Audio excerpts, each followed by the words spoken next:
Abra sua Bíblia no Evangelho de João, capítulo 3, versículo 22. A cola está aqui, irmãos.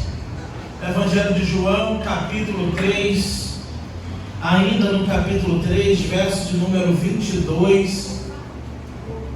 Essa Rosana, a versão toda está para os textos bíblicos também, ao meio do século 21. É a versão da nossa igreja, amém? Então, ao meio do século 21, capítulo 3, a partir do verso de número 22, diz assim a palavra do Senhor. Depois disso, Jesus foi com seus discípulos para a terra da Judéia, onde ficou com eles por algum tempo e ali batizava. João também estava batizando em Enó, perto de Salim, porque ali havia muitas águas, e o povo chegava e era batizado. João ainda não havia sido mandado para a prisão, e surgiu uma disputa entre os discípulos de João e certo judeu acerca da purificação. E foram até João e disseram: Rabi, aquele que estava contigo do outro lado do Jordão, o qual tu tens dado testemunho, está batizando, e todos estão se dirigindo a ele. E João respondeu: ninguém pode receber coisa alguma se lhe não for dado do céu, ou se do céu não lhe for dado. Vós mesmos sois testemunhas do que eu disse. Jesus, de novo, vós mesmos sois testemunhas do que eu disse. Não sou o Cristo, mas eu sou o enviado adiante dele. A noiva pertence ao noivo, mas o amigo do noivo que está presente e o ouve, alegra-se muito com a voz do noivo. Assim se completa esta minha alegria. Eu vou trocar aqui, irmão, só um minutinho, por favor.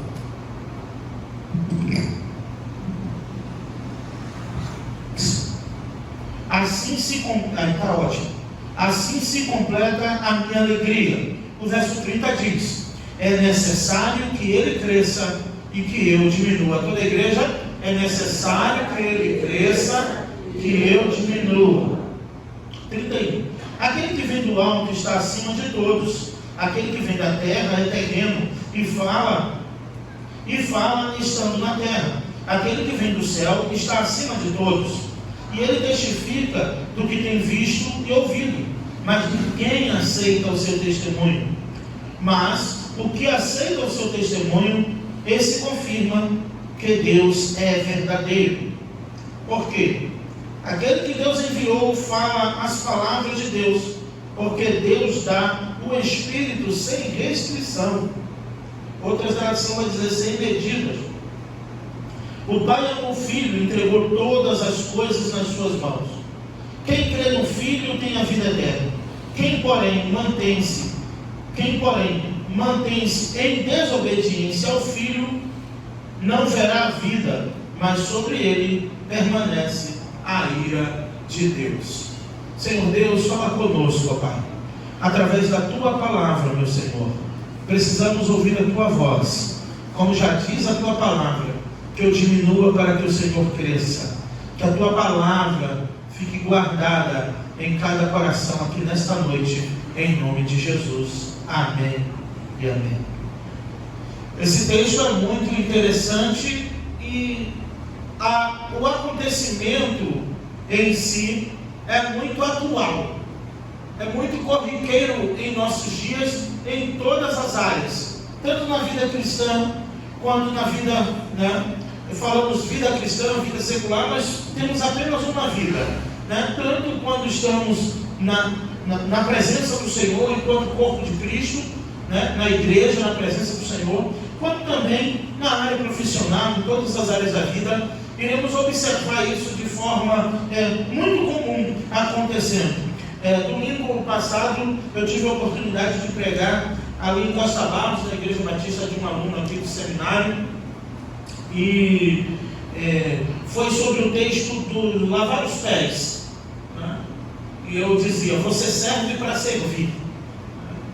Foi o propósito da nossa existência, servir a Deus. Você serve para servir.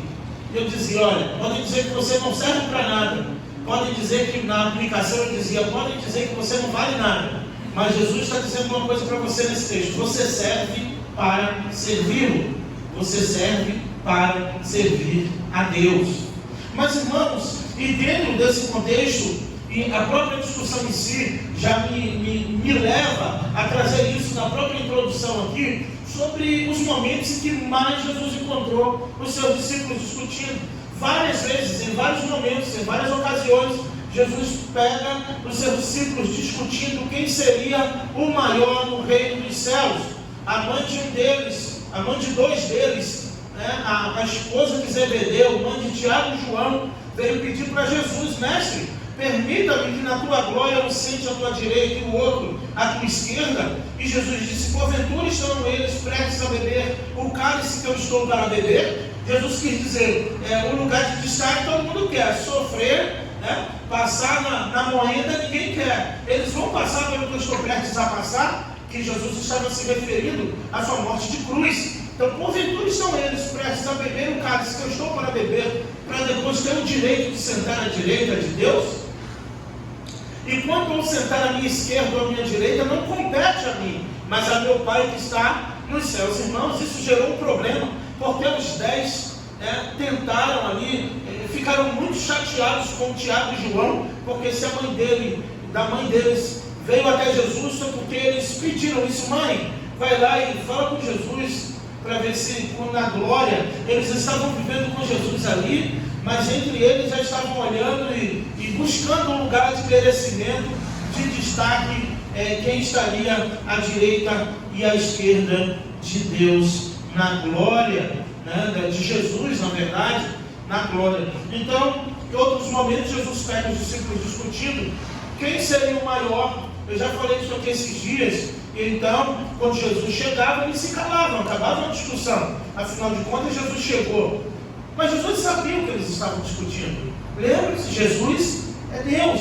O Evangelho de João apresenta isso, João. A união hipostática. Jesus 100% Deus, 100% homem. Então Jesus sabia o que estava em seu coração. O evangelista depois escreve: eles disseram que não era nada, mas na verdade eles estavam discutindo entre si quem seria o maior no reino dos céus. Outro momento, Jesus, sem dizer palavra alguma direcionada a eles sobre o assunto, pegou uma criança e trouxe até eles e disse: bom, quem quiser ser o maior no reino dos céus tem que ser o menor aqui na terra. Só que os valores estão invertidos, irmãos. Os homens querem ser maiores aqui na terra. As pessoas brigam por posição aqui na terra. As pessoas brigam por lugar de destaque aqui na terra. E não importa no céu, o que importa é viver em toda intensidade, ou com toda a intensidade aqui na terra. Então, quando acontece de não sermos reconhecidos, isso também nos deixa bastante chateados, porque mexe com o nosso ego. Então, mais ou menos esse cenário que se apresenta aqui, na verdade, é um cenário parecido com esse. Outro momento, os discípulos de João com os discípulos de Jesus, os discípulos de João com os discípulos de Jesus vão estar discutindo quem batizou mais, contando e dizendo: não, os de João batizou mais do que os de Jesus. Eles mesmos disputavam entre si até quem batizava mais do que o outro. Então agora resolveram colocar João e Jesus na disputa. Já não bastava discutir entre eles, já não bastava entre si eles ali estarem discutindo quem seria o maior, já não bastava entre eles discutir, os discípulos de João discutindo com os discípulos de Jesus quem batizava mais. Agora eles tentam colocar João e Jesus, e citando ali no coração de João, uma certa rivalidade de quem seria o maior. Já tem uma resposta para esse problema antes de entrarmos no texto. Irmãos, aqui não tem ninguém melhor do que ninguém, ou mais importante do que ninguém, mas Deus usa cada um para o louvor da sua glória. Deus usa e tem o poder para usar conforme lhe aprouver. Precisamos ter essa resposta em nosso coração, o porquê Deus usa fulano de um jeito, porque Deus faz na vida de um outro jeito. Não adianta tentar comparar, não adianta tentar disputar, porque na verdade nós, aos olhos do Pai, aos olhos de Deus, somos úteis de acordo com a sua vontade e para a sua glória. Então vamos ao problema em si. Olha comigo aqui, no 22. Depois disso, Jesus foi com seus discípulos para a Judéia, onde ficou com eles por algum tempo, e ali batizava. Começou o problema. Nenhum evangelista diz que João batizou, mas João, quando diz ali batizava, o F.F. Bruce vai dizer que é uma referência de que os discípulos de Jesus batizavam, como era o ministério de Jesus, eram batizados então em nome de Jesus, certo? Então a disputa e a discussão da purificação do batismo, eles começam a debater entre si, mas João já começa dizendo, e ali batizava. Ok. João também estava batizando, já mostrou um cenário. Jesus batiza de um lado, antes só João batizava, agora tem Jesus. Agora Jesus está batizando de um lado, João do outro. João escolhe o outro lado, provavelmente nas regiões de Samaria. Esses lugares aqui não tem uma precisão geográfica, mas possivelmente nas províncias romanas ali, localizadas próximas de Samaria. João já vai para o outro lado. O evangelista João já disse que João Batista vai para um outro lado, para um outro cenário, e Jesus aqui com seus discípulos estão batizando, e ali batizava. Você começa a ver que vai falar muito, é uma disputa do batismo aqui, né? O qual era mais puro, o qual era mais santo, o qual era mais ungido, o que tinha mais eficácia na vida do pecador. Então eles já estão discutindo qual seria, ou quem batizava de verdade. Então João estava batizando, olha, 23 comigo, em Enom, perto de Salim, porque ali havia muitas águas, e o povo chegava e era batizado. O 24 diz, João ainda não havia sido mandado para a prisão. Está lembrando que isso aconteceu antes de João ir preso, e sabemos que depois que João vai preso, dali ele não sai. Ele tem a sua cabeça decapitada, então ele não sai dali da prisão quando Herodes o prende. Então ele não escapa da prisão de Herodes. Ele ainda não havia sido preso. O 24 apresenta o cenário. O 25 diz, surgiu uma disputa entre os discípulos de João e certo judeu acerca da purificação. Então, a disputa que eu disse para vocês, que desde o início já estava no próprio coração dos discípulos, no próprio cenário, entre os 12, ali eles já estavam desejando, discutindo quem era o maior, apresenta um traço fortíssimo da queda da humanidade.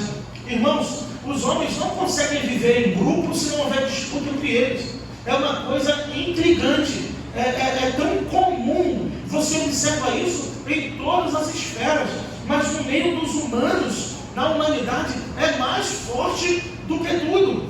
Essa disputa de verdade, de posição, de quem era maior, de quem era melhor. Eu já contei sobre isso, quem trabalha em empresa sabe. Às vezes a pessoa ganha o mesmo que você, recebe o mesmo salário que você, sofre como você, bate um ponto no mesmo horário que você, e você fica, meu Deus, para que essa disputa? Para que essa... Aí um queima o outro, ele vai lá no chefe e fica minando para poder queimar, porque ele quer que o outro seja mandado embora. Ele quer que isso aconteça, Então é uma disputa, há uma coisa assim no próprio homem, que isso é um traço da queda. O coração do homem é enganoso, é rebelioso. Sim, irmãos, só basta de alguma forma, e nós observamos isso aqui, biblicamente falando. Você olha agora para a sua Bíblia, para o verso 25, surgiu uma disputa entre eles acerca da purificação. Irmãos, em toda a Bíblia, desde a queda, só basta ver uma divergência de opinião para nascer a rebelião. Observaram isso? Já observaram? Eu duvido alguém me provar o contrário. Em toda a escritura, em toda a história da Bíblia, na história da humanidade, surgiu divergência de opinião, o chifrinho da rebelião começa a despontar, começa a crise. Ah, Deus disse que era assim, a serpente veio e disse, não, não é bem assim. Então, aí já começa. Não, Deus disse que era assim, foi? Não, não é bem assim que Deus disse. Aí Eva se interessa pelo assunto. Então é desse jeito.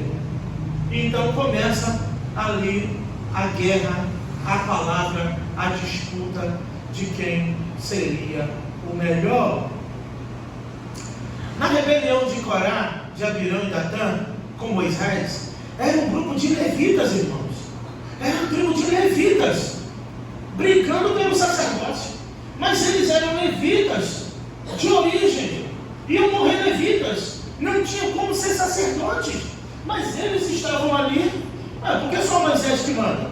Porque Arão não manda em nada, esse povo nada. 250 líderes da tribo de Corá, ou Coré, que na verdade, irmãos, era uma tribo de levitas, estavam discutindo sobre o sacerdócio de Moisés, sobre o povo, que Moisés era sacerdote e profeta.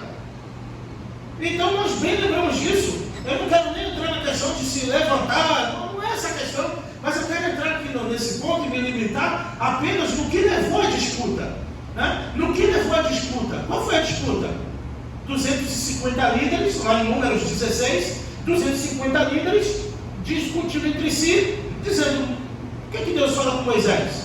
Também pode falar com a gente. Isso que Moisés fala, isso que Moisés faz, a gente também pode fazer. Irmãos, deixa eu te dizer uma coisa: o que o teu irmão faz, você pode até fazer, mas Deus não chamou você para fazer, chamou teu irmão. Coloca isso na cabeça. Você pode olhar aqui e dizer: isso que o pastor faz, eu também posso fazer, e se duvidar, eu faço até melhor. Mas Deus chamou o pastor Edivan para ser o pastor dessa igreja. E assim não serve só para mim, não, serve para você. Alguém pode dizer: isso que a irmã Elinete faz, eu também posso fazer. Pode, mas Deus chamou, foi a irmã Elinete para fazer, e faz com excelência. E assim serve para todos nós, irmãos. Em tudo que fazemos, e assim a gente cessa essa questão. Então, quando Moisés chega aqui e encontra Arão triste, chorando, o que foi, Arão?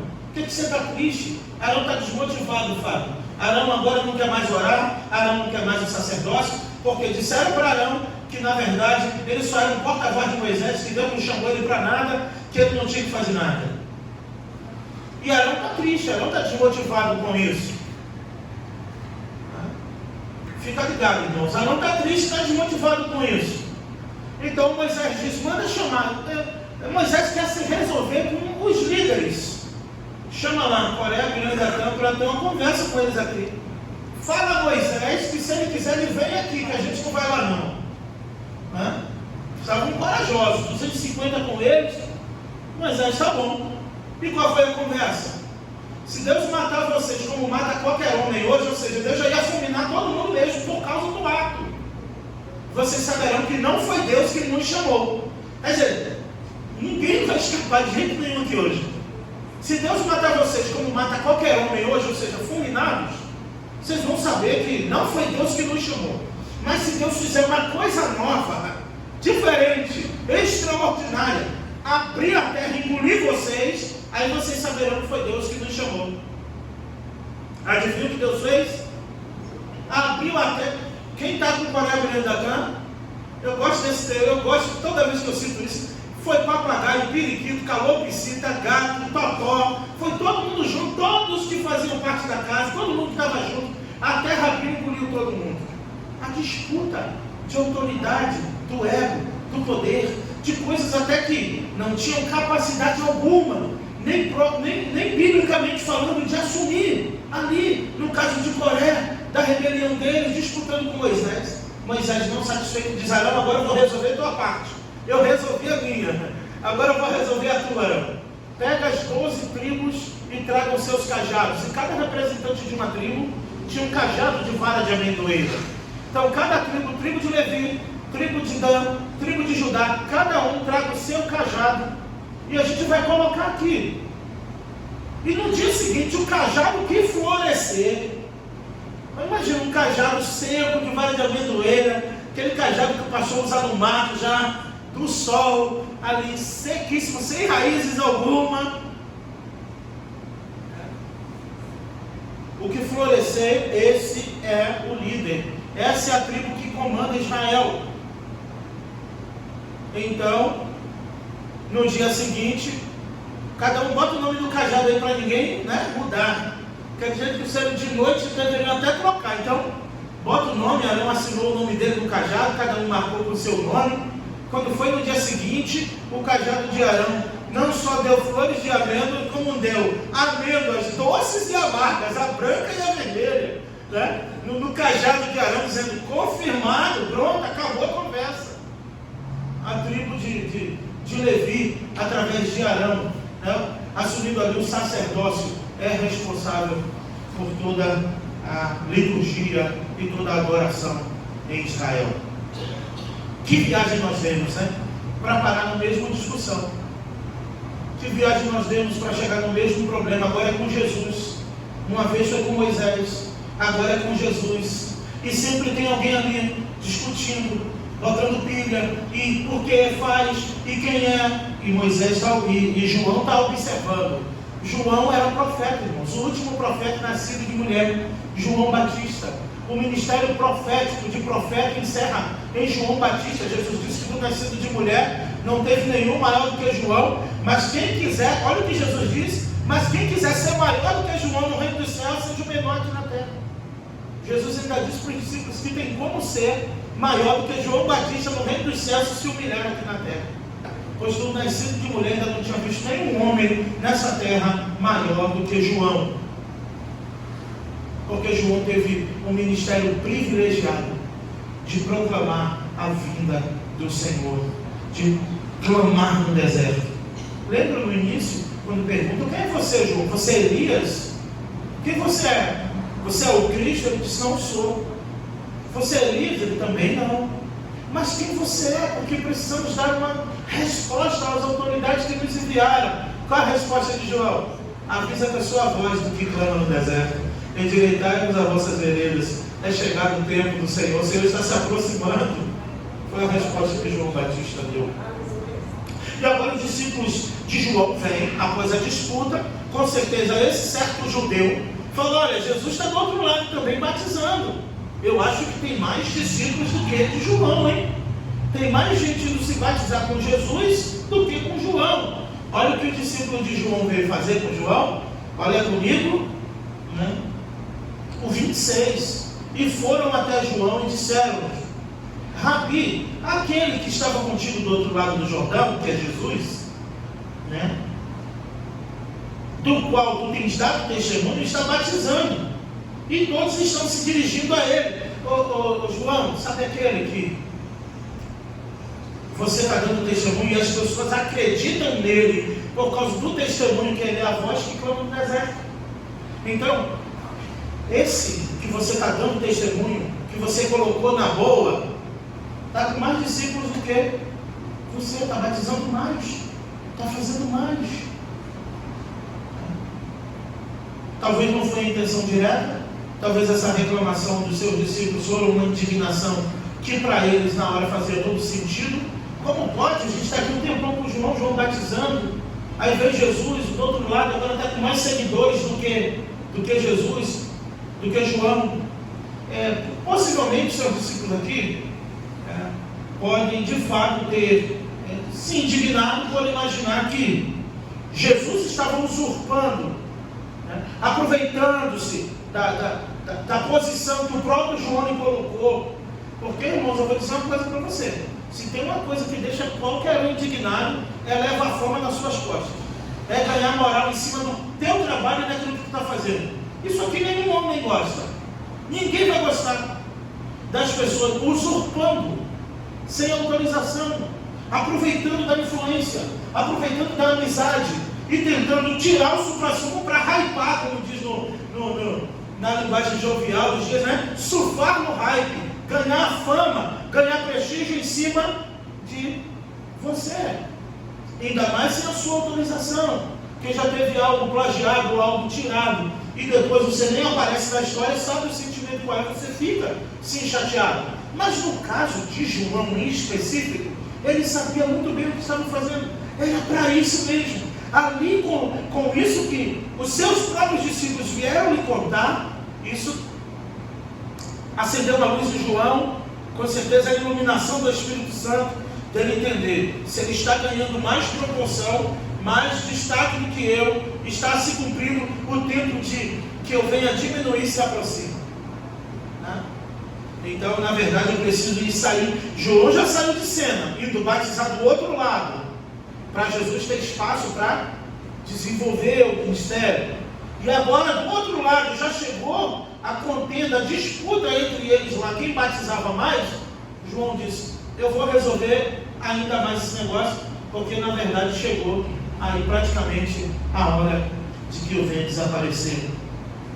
E quando ele fala isso, quando eles falam isso, né, e todos estão se dirigindo a eles, a resposta de João é a resposta de homem de Deus. É a resposta que eu e você temos que ter sempre em nosso coração. Ninguém recebe nada se do alto não lhe for dado.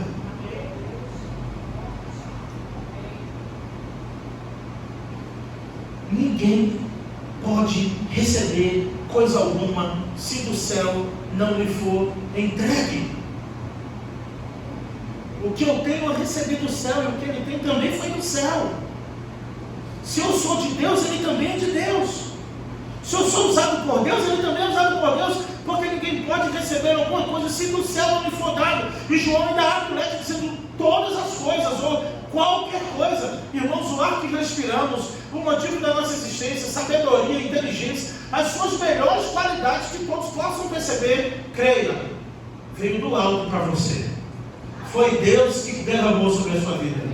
Foi Deus que colocou sobre você, pois ninguém pode receber nada se do céu não lhe for dado. João vai dizer coisa alguma, não só se tratando de ministério, mas de vida, de tudo que vem em nossas mãos. Devemos sempre ser gratos a Deus por isso, porque tudo que vem foi concedido do alto, teve o aval no céu, teve a assinatura de Deus, pois nada pode, nenhuma dádiva, Tiago vai dizer, né? Toda boa dádiva vem do alto, do Pai das luzes, Ele.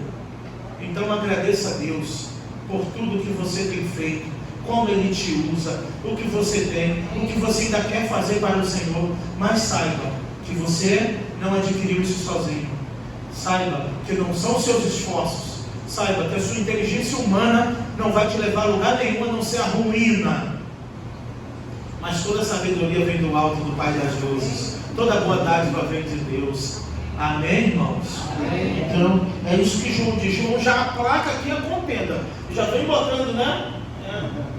Quando a gente era moleque assim, jovem, mais jovem, né? A gente só está botando fogo. Fulano está botando fogo, ou seja, está botando pilha, para ver a coisa aquecer, para ver o circo pegar fogo. E João diz, não, calma. Ninguém pode receber nada se não for do alto, do Pai. Vem do céu, veio de Deus. Eu lembro que, na própria história dos evangelistas, vai contar sobre John Wesley e George Whitefield, dois grandes evangelistas, o George Whitefield da igreja anglicana e o John Wesley da igreja metodista, que futuramente hoje é a igreja, hoje no presente é a igreja metodista. Eles tinham um clube dos santos na faculdade e eles oravam juntos, Charles Wesley, John Wesley, os irmãos Wesley e George Whitefield. E eles eram muito unidos, só que chegou um momento na vida de George Whitefield que ele começou a entender que salvação era pela graça, pelos méritos de Cristo, que o homem não tinha participação. Começou a entrar em uma certa disputa com o John Wesley a respeito dele acreditar que o homem ajudava na salvação, que a teologia arminiana, de acreditar que o homem se esforça, que o homem que faz e Deus ajuda, coisas assim, coisas teológicas, né? Coisas de disputas assim, né? Então, eles meio que racharam, escreveram carta, e amigo, como é que você foi para outra doutrina? E eles ficaram meio cismados, o George Whitefield com o John Wesley. E o povo que não é bobo, já só precisa ver trincado para terminar de bater o martelo, né? Então o povo já percebeu que tinha ali um cisma assim entre George, e estou vendo que o George Whitefield não está andando mais com o John Wesley. Está na hora de jogar aquele fermentinho lá, né? Da Bíblia. Então, o que é que fizeram? E aí, John? E aí, George Whitefield? E John Wesley, o que é que você pensa?